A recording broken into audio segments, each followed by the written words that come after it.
Okay, so today we're going to talk about conformity. And one of the things that we talked about yesterday is how people will do evil things sometimes. And conformity has a lot to do with when people will do the evil things. Part of it has to do with social schemas, which we'll talk about in just a minute. But let's talk about how we all tend to conform in different ways.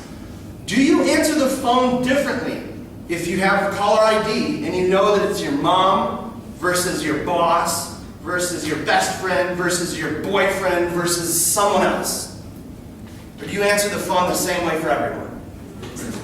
Differently. So if it's your best friend, how do you answer the phone? I'll be very informal. Yeah, informal. I'll be very comfortable. So like, give me an example. Ring, ring. Hey, what's up? Hey, what's up? Hey, what's up? Okay, so your mom is calling you. How do you answer the phone? Ring, ring. Hi, Mom. Hi, Mom. No, we're not excited. It's your boss. Your boss is calling you. Ring, ring. That's my boss. What's wrong with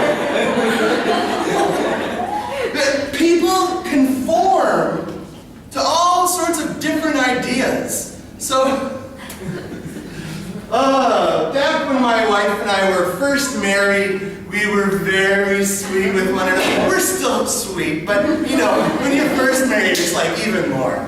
So she would answer, "Hi, honey, how are you?" Or sometimes I'd be really excited if we hadn't talked for a while. "Hi!" So anyway, one time my wife called me. She worked at one job and I worked someplace else, and she would usually call me at about the same time every day. So one day I get a call. I didn't have caller ID. So I'm like, "Hi, honey." It was my graduate school advisor. "Oh, I'm sorry, Richard. What do you need?" We answer the phones totally differently. So my friend calls up, "What's up? How you doing?" My wife calls me now, "Hi, babe," or "I'm in a meeting. Can I call you back?" Right? We answer the phone differently depending on the situations that we're in and on who's calling. Why? Why do we do this? We have different relations. And what do these different relations create?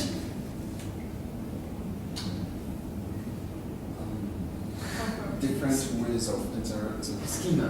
Different ways of interacting, different schemas. MashaAllah. Good job. Yeah, they create different schemas. So what are schemas?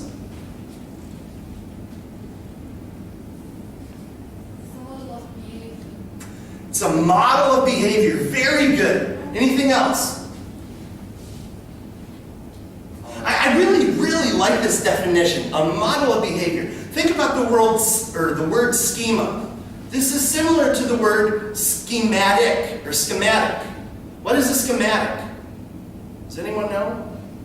You have building schematics, computer schematics. They're basically like a list or a drawing that indicates how things are laid out, how different parts go together, how things work, right?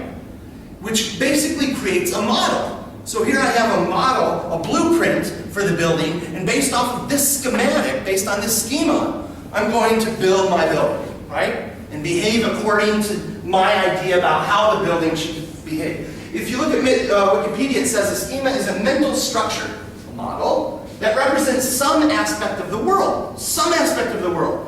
So, mathematical equations, like force equals mass times acceleration, this is a schema. Or energy equals mass times the speed of light squared. This is a schema. It's an idea, a model about how the world works. But in psychology, we're not so interested in FMA and equals MC squared. We're interested in other things. So we have lots and lots of different types of schemas. We have social schemas. We have self schemas. We have event schemas, and there are other schemas too. So social schemas, what are these? So she said it's a model of how things work. So a social schema is a model about Societies. people. It's about social groups, about different social things. So ideas about types of people and how they should behave. So you probably have some schemas about me, right? Some social schemas. What are your schemas about me? How should I behave? I should teach you things. Anything else? I think before students used to think of teachers. Now it has changed as very formal, strict, but now it has changed. Yeah, so previously, I think it depends on where you go and what type of community you're in. But some people have this idea that teachers are very strict and very formal. Okay, class, today we're going to talk about conformity.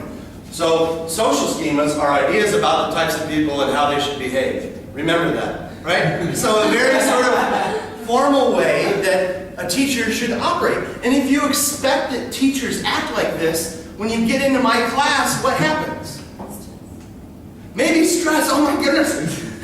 He's not just sitting there and telling me things, he's actually calling on me sometimes, right? So this could create stress. We have lots of different schemas. So we have ideas about how teachers should behave, ideas about how females should behave, how should men behave, and how should women behave.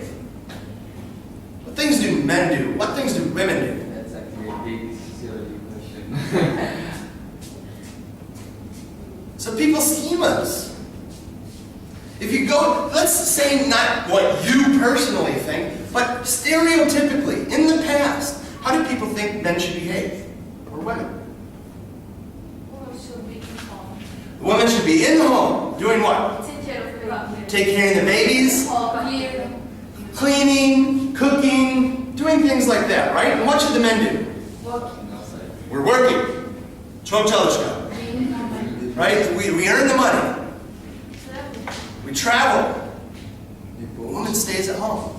So these are ideas about how men and women should behave. And in today's modern society, our schemas are much different than people's schemas 50 or 100 years ago. Door person schemas. How should door people behave? How should the people working at Cafe Crown behave? They should act respectfully. So in English, we don't have this, like the sinas versus sin. We don't, the plural, which is respectful, versus the singular, less respectful. So people like ask me up in Cafe Crown, Nasa sinas, right? How are you? This is the respectful form. And I feel like, look, I work here, you work here, we both work here, we're like peers. You don't need to show this to me. Nasa sin, man. Right? But there's a schema here in Turkey that's different from the schema in the United States. We have boyfriend schemas. What should your boyfriend do?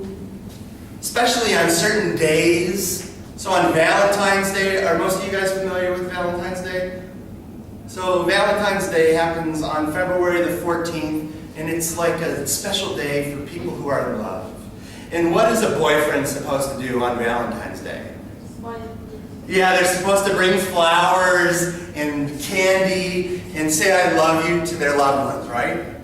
And if you violate this schema, if you violate your boyfriend schema on Valentine's Day, you could get in a lot of trouble.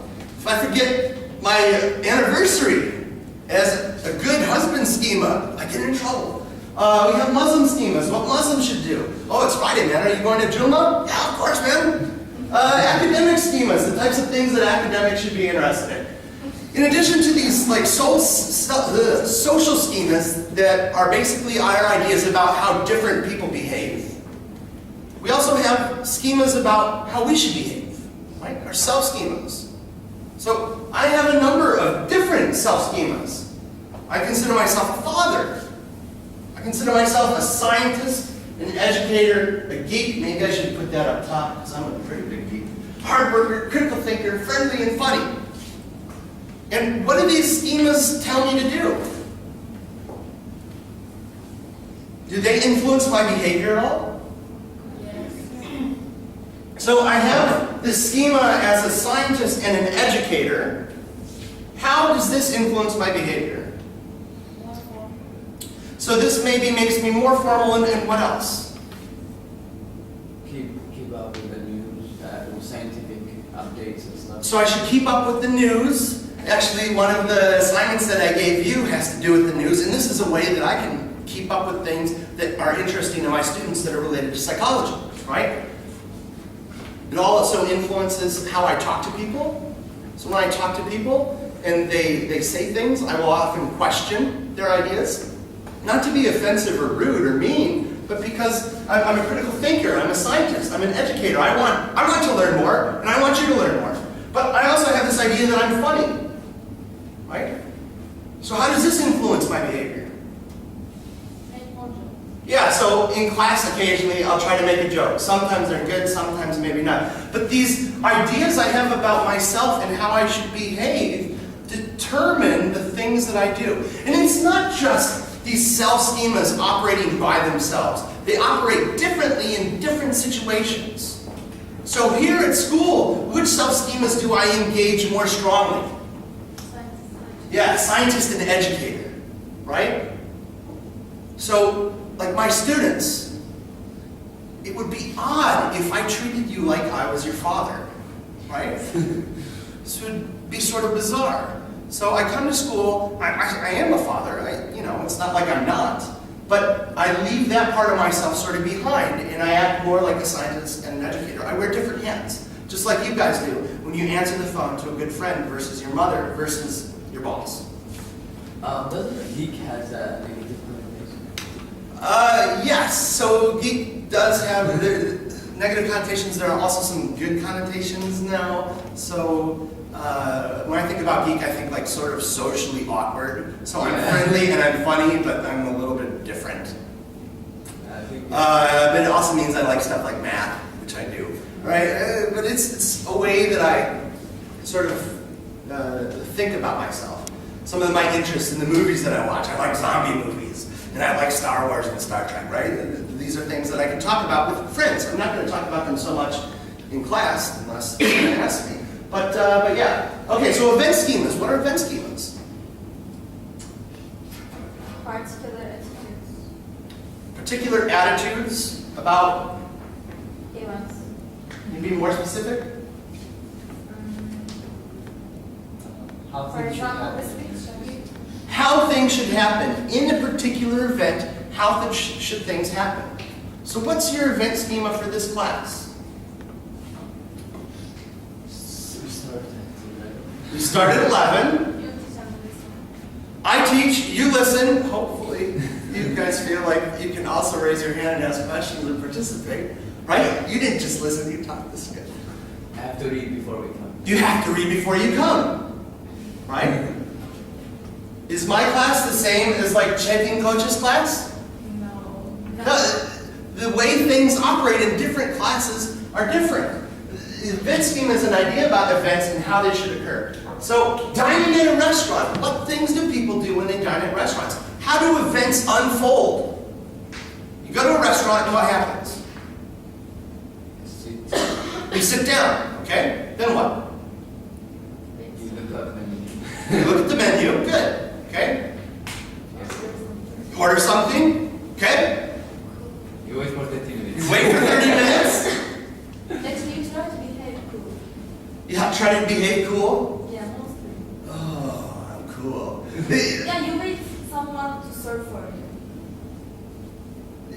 Wait, so when you say you want to behave cool, do you mean like, I'm cool, I'm at a restaurant, look at me, type thing, or? Kind of. People act differently in restaurants, especially in special restaurants. Yeah, people act differently. Your event schema depends on what restaurant you're in. So my wife and I, we went to this restaurant in Kanyon. What's the name of it? It was so good. It was so expensive. I've only taken her there once. But like everyone was dressed up in suits and beautiful dresses, and they sit down and, look at me. Yeah, okay, so you sit and you wait, and then what happens? After you wait, you get the food, you eat the food, then what? You Pay you money. pay. Pay the money, and then what? Yeah. Then you leave. Okay, great. What would happen if instead you went to the restaurant and you sat down, you looked at the menu, you ordered, and then they said, okay, that'll be 50 liras. Does this violate your event schema? Actually, there's a restaurant in Yemen, alright? We usually pay after, right? Uh-huh. But in during bayram, okay? Because there's so many people that cannot, they have to make it in advance. So Ah. I have to change my schema accordingly. So during the special times when there's lots and lots of people and it's hard to keep track of everyone and someone can easily leave, you make them pay first, right? If you didn't know this, how would you feel? First time I was like, what? Yeah, what are you talking about, man? You don't trust me? Come on, I'm not going to pay for the food if it's not good. You know, give me the food. Going to class, taking a cab. If schemas get violated, some interesting things happen.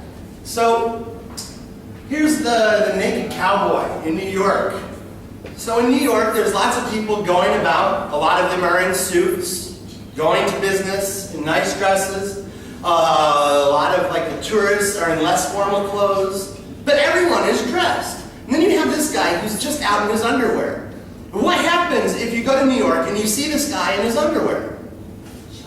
You're shocked. Oh my goodness. What else, maybe?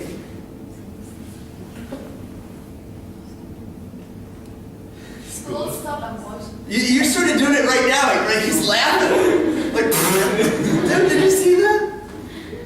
So when our schemas are violated, some of us show amusement, confusion. Whoa, what's going on? Why is he naked? Dude, here, do you need a coat? You can be angry.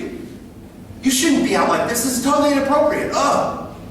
Right? And you can feel resentment. Depending on where you do it, you could lose your employment. So there are things that I will say with my friends and things that I will do with my friends that I won't say or do here. Why? Because if I violate this social schema about how a teaching academic should behave, I could lose my job. And violence too. So there's a situation in America that didn't lead to violence that I know of, but it very easily could have. So there's this particular restaurant chain whose name I'm not going to mention. They serve breakfast foods and some really good eggs and waffles and stuff. Anyway, you come in, you order, you eat, you pay, you leave. However, some black people came in. They sat down, they ordered, they were asked to pay. And they saw everyone else, they're eating, and then they're paying. How would this make you feel? Yeah, discriminating. Dude, what the heck? What, you think I'm black? That means I'm not going to pay my bill? Yeah, screw you, man. And now, it didn't break out into violence, but it actually led to lawsuits. And the restaurant chain had to pay out a significant amount of money because they violated someone's schemas about how things should behave. If they thought that this was normal, they wouldn't have been upset and they wouldn't have went and talked to a lawyer. Does that make sense? So how can one avoid violating expectations? By conforming. That's excellent. So in conforming, what we do is we match our attitudes, our behaviors, our actions, and our beliefs to meet external and internal expectations. Not only do I have my idea about how I should behave as a funny scientist educator, I also have ideas about how educators in general should behave. Thus, I educate with including some of my funniness, but maybe not as much as I would like because I want to conform. I want to keep my job, right? So different types of conformity. We've got 3 different types that were mentioned in the study guides. They are identification, internalization, and compliance. Very good. So compliance, internalization, and identification. What is compliance?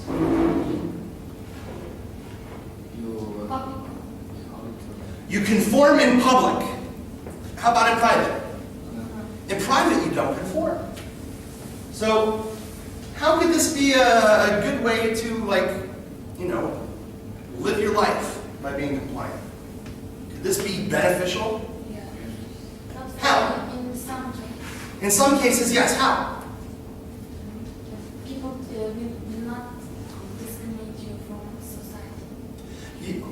Yeah, so if you conform and you don't violate people's expectations about you, you risk, or you decrease the risk of people being angry towards you and resenting you and potentially acting violently against you. it's interesting. It can cause some internal stress, right? Because you feel like you're not being true to yourself. This can be a problem. So, like with the compliance, I am complying. So, when I meet people, I like to shake their hands. In America, there's a social schema. When you meet people, you shake people's hands. And as I talked about before, I had several instances where women weren't shaking my hands. And I got really upset. I was angry. Why? And then I found out the reason why. And I said, okay, even though I think, it's a good idea to put out my hands and shake everyone's hand, or at least offer to shake everyone's hand, I understand that this upsets some people and makes them feel anxious.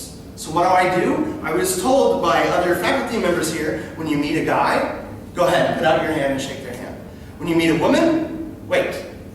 If the woman puts out her hand, then go ahead and shake it. So I have complied to this. And this does cause me a little stress. Because sometimes, I wonder, does she want to shake my hand? Should I put it out? Does she think I'm disrespecting her? What's going on? Oh man, I don't know. But I do this to try to not alienate people and make them feel upset. How about internalization? All the time.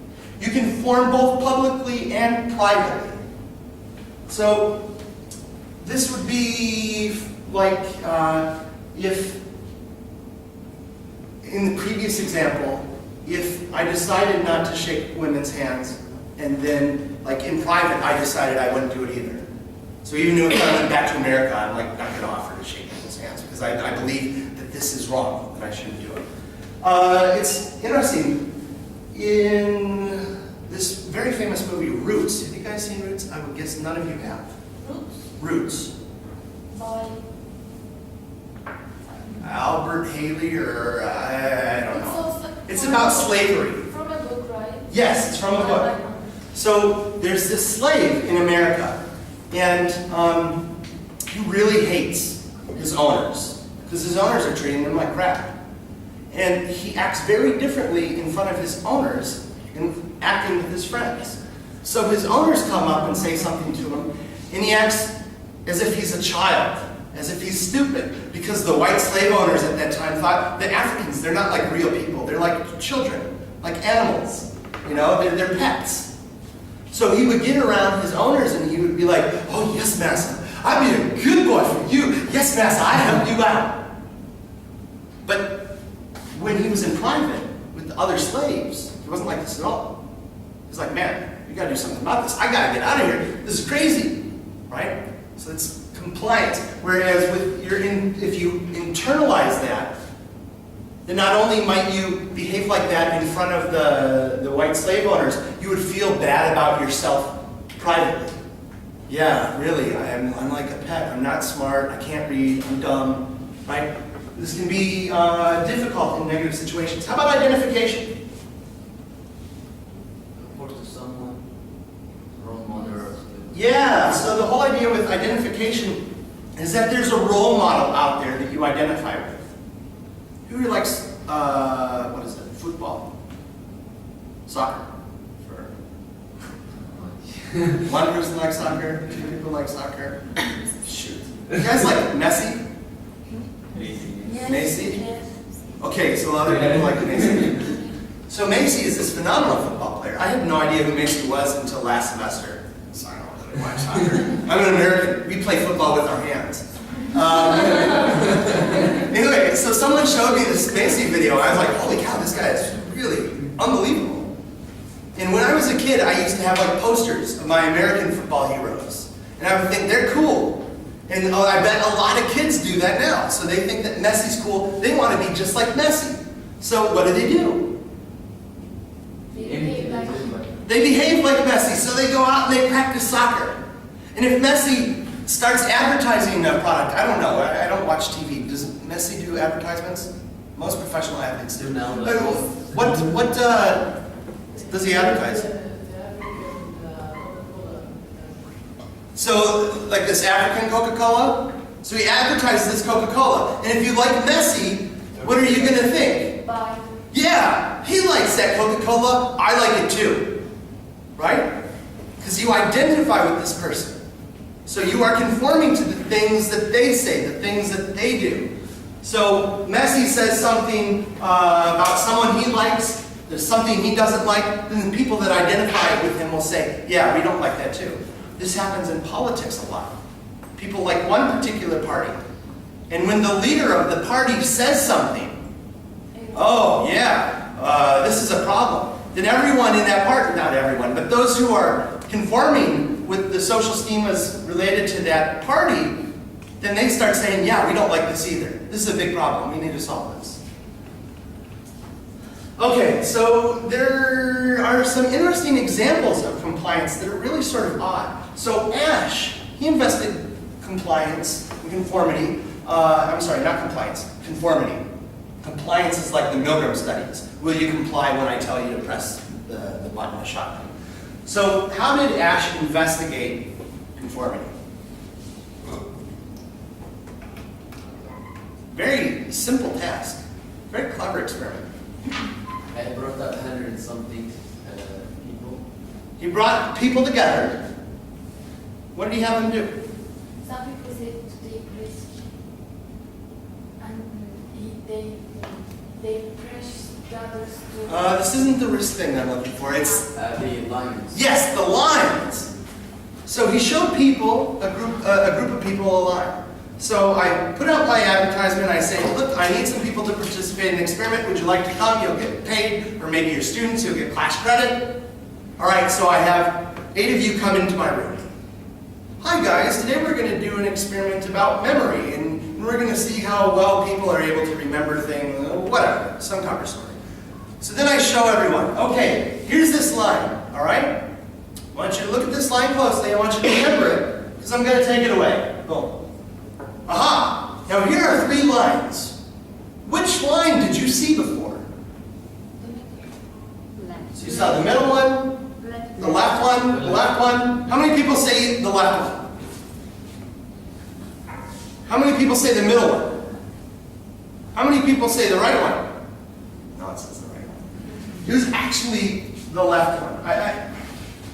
Maybe I could have made this better so it was more obvious.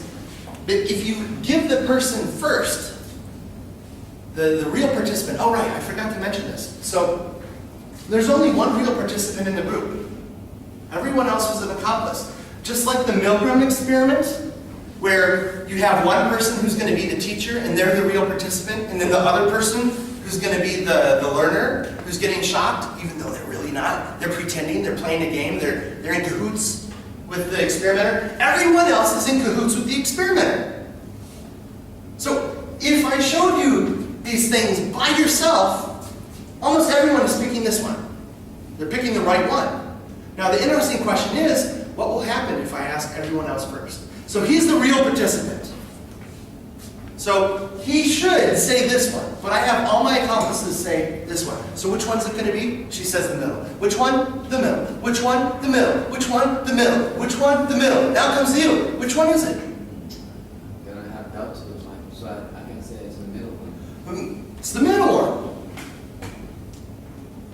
Think about what would happen if this happened in a room and you were the participant in this experiment. So the first person says it's the middle one, and what do you think? Are they crazy? Dude, it was obviously the one on the left. I don't know what their problem is. Maybe they left their glasses at home, right? And then you get another person to say the middle, and what do you think? What? That's kind of weird. 2 people thought this? And then more and more people start saying, yeah, it's the middle one, and how do you start to feel?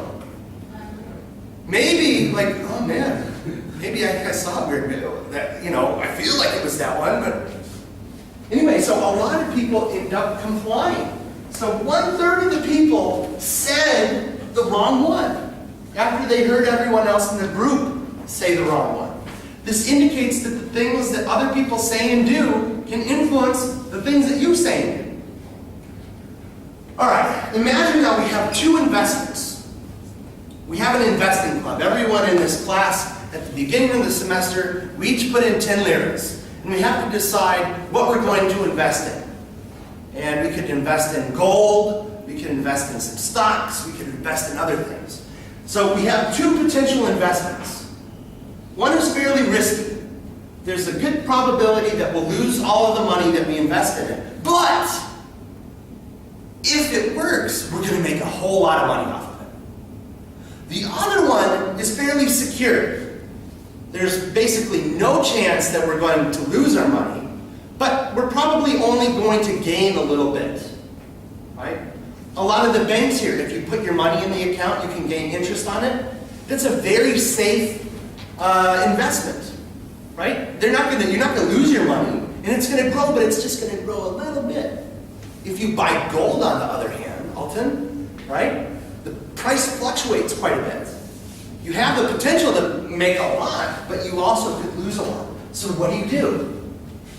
Interestingly, if you have a group of people that are making these types of decisions, the things that other people in the group say can influence how risky you are. So what is the risky shift?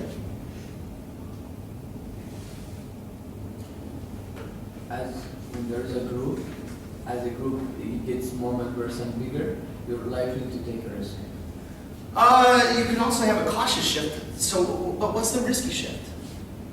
I mean, with a larger group, you could end up taking larger risks, but you could also end up being more cautious depending on how the group responds. Because you're going to share the risk. Yeah, but imagine, like, we have 1,000 liras that we're going to decide how to invest. And we don't have to invest it all in, the bank account, or all in gold, or all in something else. We can split it up among investments. So I say, I think we should put in 70% into the risky one. I don't want to lose all my money, so let's put 30% into the safe one. Does that make sense? Now, if you were also thinking sort of 70 and 30, how might this change your perspective?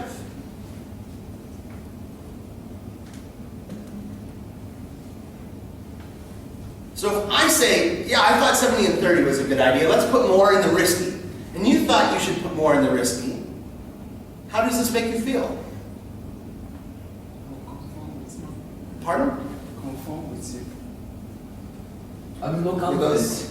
Yeah, that's exactly what I was saying. You'd be more confident, right? Because in this situation, I've already said that you are both tending to make the same decision. Forget about conformity. You both have independently decided that you want to put more in the risky one, right? So I want to put more in the risky one. You want to put more in the risky one. You want to put more in the risky one. So then we all start to think, wow, well, if everyone thinks that this is a good idea, maybe it's not that risky, right? Because it seems like a good idea to me, so maybe we should put even more into the risky one. Does that make sense? Similarly, if I say, I don't know, that seems a little too risky, I think we should put more into the safe one, and he was also thinking that we should put more into the safe one, and he was too, we might end up putting more in the safe one than any of us originally intended. Because it's sort of bolstering our confidence that being safe is the right thing to do. Whereas in the other situation, it bolsters our confidence that the risky one is the right thing to do. So with the risky shift, groups make riskier decisions than individual risky members would make. With the cautious shift, you see the opposite. You can think about both of these as being a choice shift. What are you going to choose? Right? In one situation, you have choice being influenced in one way. This is bias, right? It's increasing your bias based on the other biases of the group member. It's a positive feedback loop. Does anyone know what positive feedback is? Has anyone been to a concert and experienced feedback? With the sound system? They do the microphone checks. Check, check. Beer, ikke, ooch. Beer, ikke, ooch. And if they get feedback, what does it sound like? Feedback is when the microphone, the voice is amplified, and then it comes out the speakers, and that voice comes back to the microphone, and it's amplified again, and it gets louder and louder and louder. Except usually higher pitched and much louder. Have you guys heard that? That's feedback. It's basically amplifying something that's there. So the idea here is that you have a general tendency to do one thing, and as more and more people are joining in, it's amplifying this effect. Yeah, that risky Nazi one sounds even better now. I was a little worried at the beginning, but everyone agrees with me. Yeah, let's go for it. Okay, so what factors? Yes? And can you take a think about the Nazis? Hitler gave an idea and Mussolini gave an idea, and people start to believe one by one, yes, this is correct. So this is a risky. Yeah, this could be an example. So I'm not a historian. I don't know all of the details about Hitler and his confidence in his advisors and things. But yeah, the idea is if you, like, imagine that you're in Germany and you think that you have an economic problem and you think that the Jews have caused the economic problem. There are a number of things that you could do without resorting to killing or trying to kill all the Jews, right? You just say, okay, Jews are not allowed to own businesses, right? And if other people are all agreeing with you that, oh yeah, you know, I think that the Jews, those guys, they're bad guys, they're ruining our economy too, then maybe you start to think that they're worse. So think about your social schema, right? Lots of times in these situations that end up in genocide, they develop these really nasty social schemas. So with the Hutus and the Tutsis, you guys familiar with the Hutus and the Tutsis? Yeah. So the Hutus and the Tutsis, I think it was the Hutus that attacked the Tutsis, because previously the Tutsis had been in power, and then when I think it was the French left, then the Hutus seized power, and they said, like, man, those Tutsis, they're bad. They're like trying to take our lifestyle away, and you know, they're making things more difficult for us. And as my friends say, yeah, man, the Hutus are bad. Then you become more and more confident that the Hutus, they're not really just bad. Everyone thinks that they're bad, so if everyone thinks that, man, they must be really evil. Man, those Hutus, or those Tutsis, they're really evil people. Those Jews, man, they're pigs. They're cockroaches. They're not even people anymore, right? So this positive feedback from everyone sort of giving you the same idea is increasing the negativity or the positivity of the social schema that you have, right? Okay, so what factors can influence group conformity? We have group norms and group cohesion. What are the group norms?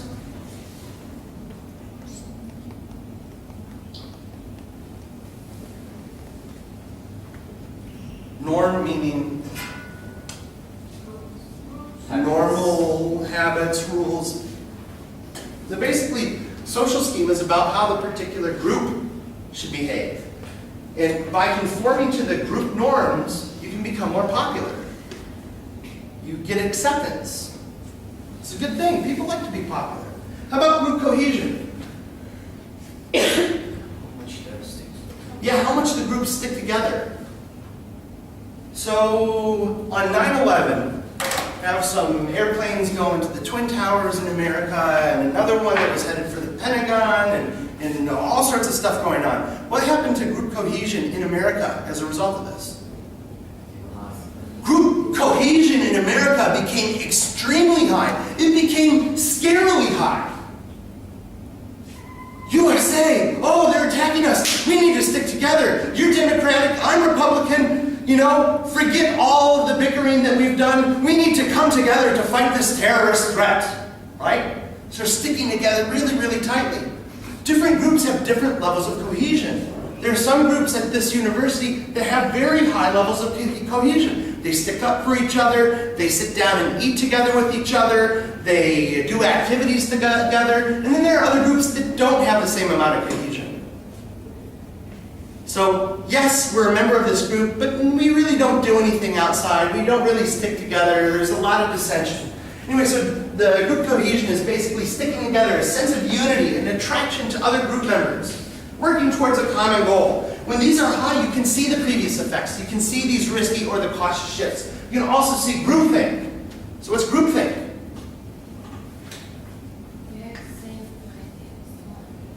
Not necessarily that you have the same ideas, but you can Reaching a consensus. you reach a consensus based on conforming to the group norms. So the group norms and cohesiveness outweigh logic and reason. So instead of finding the best solution, imagine that we have a problem that we want to solve. Instead of finding the solution that's going to work best, we find the solution that the group likes the most. Right? A lot of politics is based on this.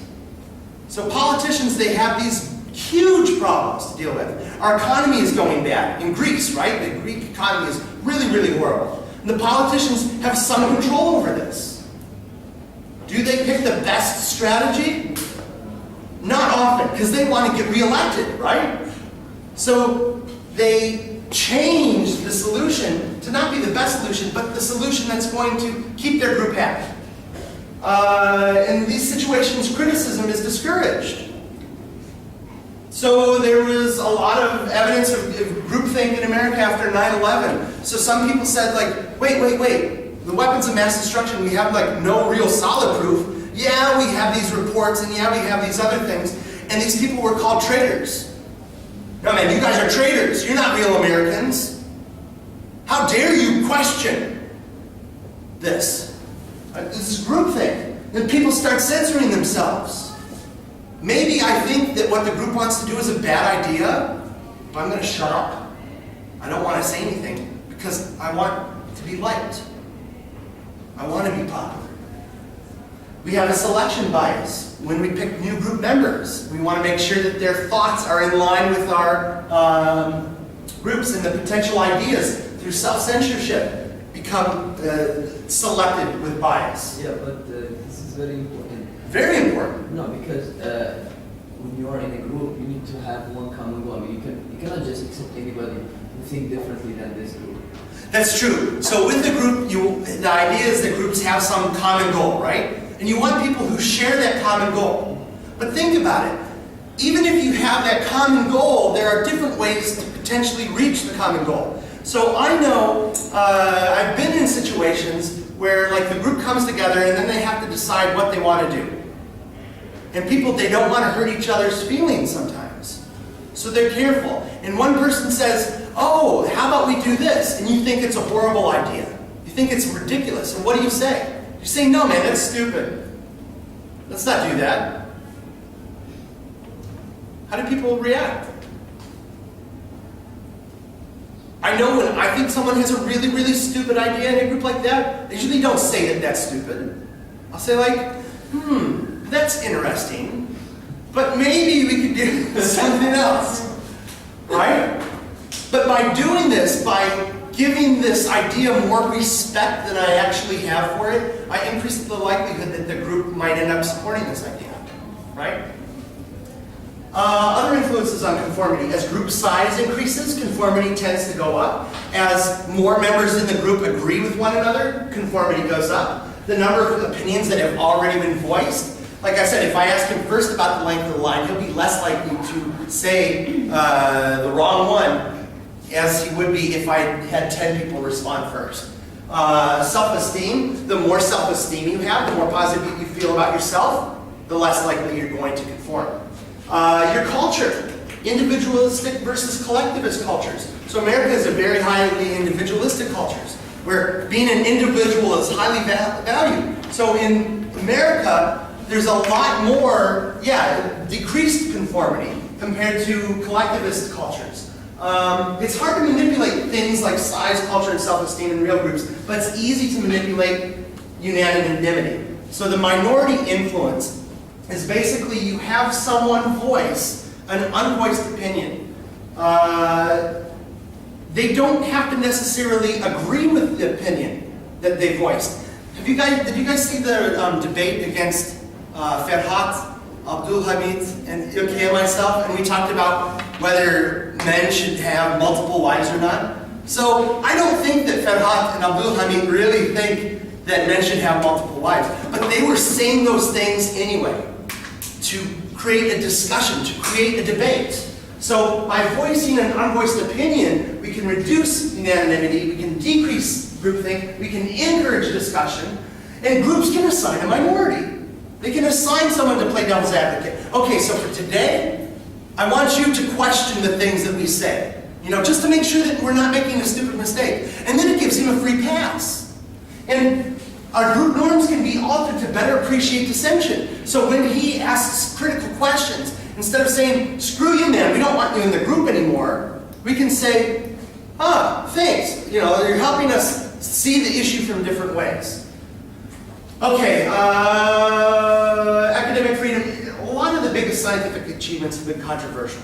People used to believe that the earth was flat, people used to believe that the sun revolved around the earth, and people used to believe that demons were causing sickness, but then we came up with things like germ theory and heliocentric theory. Anyway, academic freedom is the freedom to allow academics to not conform, to pursue things that they want to pursue, which is important because then they can discover new things that might be very controversial but can have a huge impact on the quality of people's lives.